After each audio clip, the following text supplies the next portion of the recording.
We humans really like fighting each other. You can perhaps say that war has been a part of our genetic makeup since before we were even human. Over the years, some of the world's most powerful civilizations have had the world's strongest armies. But there are a lot of strange facts out there about them. From a soda company that became one of the world's largest navies to a Prussian military unit of giants. Here are some weird things you didn't know about the world's greatest militaries. Viewer discretion is advised for this video, as some of this video may be offensive or disturbing.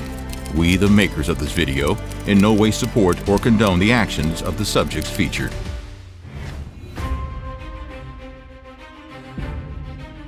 In 1942, a Japanese soldier named Hiro Onoda was drafted into the military and trained in guerrilla warfare.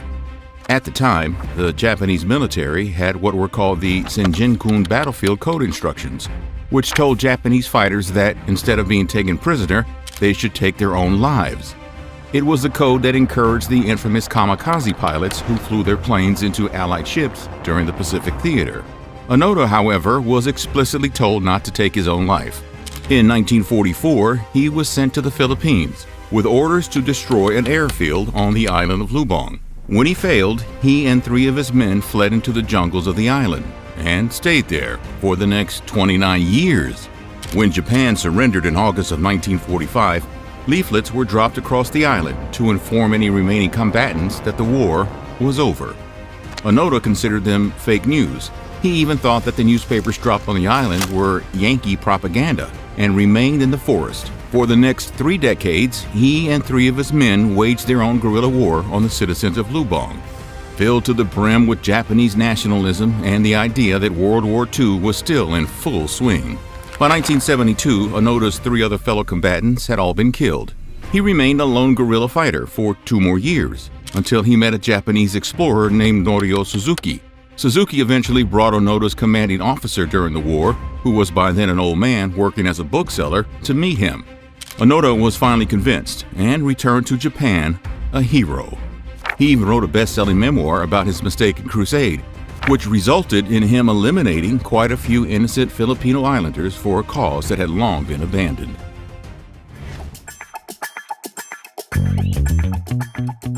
It turns out that the Russians really like Pepsi. In 1959, amidst the heat of the Cold War, then Vice President Richard Nixon visited Moscow for the American National Exhibit. When he and Soviet President Nikita Khrushchev started arguing about the benefits of capitalism versus communism, Donald Kendall, the head of Pepsi's international division, cut in and suggested Khrushchev have a refreshing glass of his brown, sugary soda. Khrushchev was hooked, and eventually so were the Soviet people. But it took a while. Soviet rubles were worthless outside of Russia, so a barter system was used by the Soviets to pay for the Pepsi. First, in 1972, the Soviets traded their ample supplies of the state-owned Stolichna vodka for the cola. Pepsi thus became the first capitalist product sold within the Soviet Union. In the 1980s, Americans began protesting Soviet products like vodka due to the outbreak of the Soviet-Afghan War. With their economy tanking but their sweet tooth still intact, the Soviets had to get creative. So, in 1989, they traded 17 old submarines, a frigate, a cruiser, and a destroyer to Pepsi in exchange for $3 billion worth of Pepsi. Pepsi thus held the world's 6th largest navy. Donald Kendall, who had by then become Pepsi's CEO, joked to the U.S. National Security Advisor that he was disarming the Soviet Union faster than you are.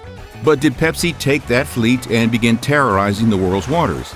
Maybe carrying out missions to sink as many cargo ships carrying Coca-Cola as possible? No, they ended up selling the fleet for parts to Sweden. It turns out that Coca-Cola does have its own military story, though.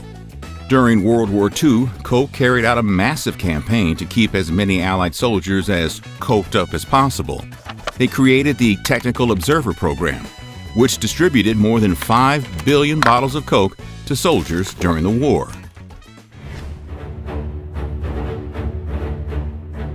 When you see a swastika now, you think of Hitler, concentration camps, and the horrors of World War II.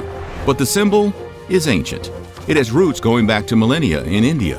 Swastika is a Sanskrit word for well-being, and the symbol itself has been used by Hindus and Buddhists as a sign of good luck and health. In fact, it's one of the world's oldest images. Cave paintings of the symbol have been dated back to more than 6,000 years ago. In the United States, Native Americans have also used the image for thousands of years.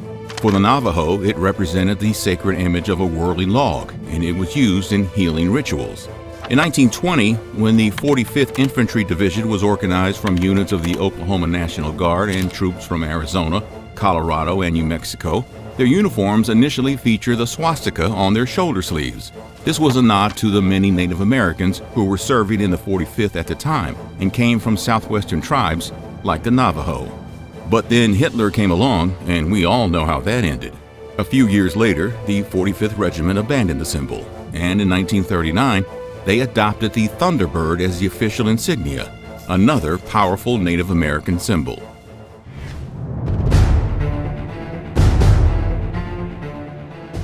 The 10,000 Immortals were an elite military unit that served the Persian Achaemenid Empire for most of its existence between 550 and 330 BC. Clad in gold and carrying long spears, they were one of the most feared regiments of soldiers the world has ever known. While they were obviously not immortal, they appeared that way to their enemies. This is because every single time a soldier died, another one would immediately replace them, keeping the number of soldiers in the unit always to a consistent 10,000. What's more, they were very quick to remove their dead from the battlefield, giving the impression to their enemies that they had suffered no casualties in combat.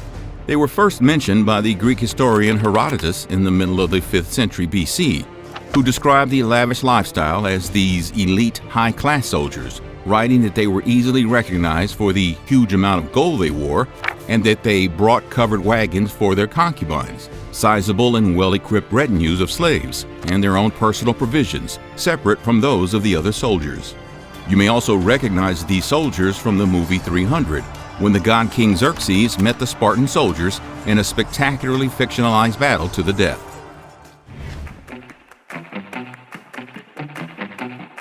China has quickly amassed the world's largest standing army, beating out even the military-obsessed United States. Under Xi Jinping, China's authoritarian and surveillance-obsessed leader, the country's military has grown to a staggering 2 million active personnel, almost double that of the U.S. The figure is a bit deceptive, though. Most of China's troops are stationed in China, and the global presence of its military is still far smaller than the global reach of the United States military. However, China's growing economic and military presence on the world stage since the 80s has a lot of Western countries worried, which is why it's weird that Canada made controversial plans to cooperate with China in military practices. In January 2018, the Canadian Armed Forces sent a group to China to observe training exercises conducted by the Chinese military. 1 month later, China sent its own delegation to Canada to see how the Canadians were doing things. The move drew a lot of criticism, both within Canada and among other Western nations. In 2019, Canada withdrew from its agreement with China, and proposed training collaborations were called off.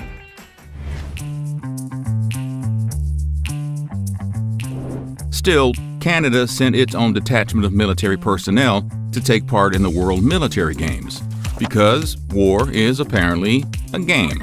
The World Military Games started in 1995 and were first hosted by Italy.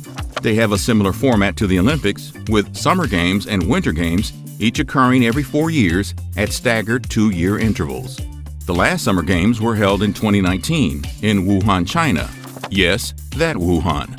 More than 9,000 military athletes from 109 countries participated in the Summer Games, competing in events like cycling, archery, judo, and even artistic gymnastics. Drone attacks and guerrilla warfare were conspicuously left out. Despite its spectacularly massive military presence worldwide, the U.S. military didn't do too well at the last Summer Olympics. Despite ongoing conflict with China, the U.S. did in fact send military athletes to Wuhan in 2019. However, soldiers from the mightiest military in the world finished a lowly 35th place in the medal count. It seems the American military cares more about real war than military sports. The King of Prussia had a thing for really tall men. King Frederick William I more than doubled the Prussian army, from 38,000 to 83,000 men during his reign, which lasted from 1713 to 1740. He earned the nickname the Soldier King and set the stage for his son, Frederick the Great, to turn Prussia into a great military power. But Frederick William I was a weird guy. He created a regiment of soldiers called the Potsdam Giants. In order to join the regiment, you just needed to be tall. Only soldiers over 6 feet were allowed entry, but that was the only requirement. They never actually did any fighting. King Frederick used the regiment as his personal playthings, kind of like a circus sideshow. If he was feeling sick, he would have them march around his room. He had them wear hats that were 1.5 feet high to make them look even taller. He would paint portraits of the men from memory. He was once quoted as saying, "The most beautiful girl or woman in the world would be a matter of indifference to me. But tall soldiers, they are my weakness." Oof. But what started as a seemingly innocent, if creepy fascination with tall soldiers quickly turned into a eugenics experiment. While many of the soldiers joined of their own free will, many were abducted. King Frederick began scouring Prussia for all the babies who were born to tall parents. He created a program that paired the tall soldiers with tall women, so they would have tall babies. As a result, by the beginning of the 1800s, Potsdam had a lot of tall people. For a while, King Frederick even created a stretching program, where the soldiers were placed on racks and literally stretched out. The dangerous practice was eventually ended after too many soldiers died instead of growing taller. When King Frederick I died, his son, Frederick the Great, eventually disbanded the Potsdam Giants, which numbered more than 2,500 men at its peak. The legacy of the Soldier King's eugenics experiment is a dark one. Hitler and the Nazis would eventually use it as a model for their own quest for an Aryan race. So, there you have it. A few facts about some of the most powerful militaries in history. This list included just a few of the strangest aspects of military history. What others do you know about? Let us know in the comments, and don't forget to like and subscribe for more nutty history.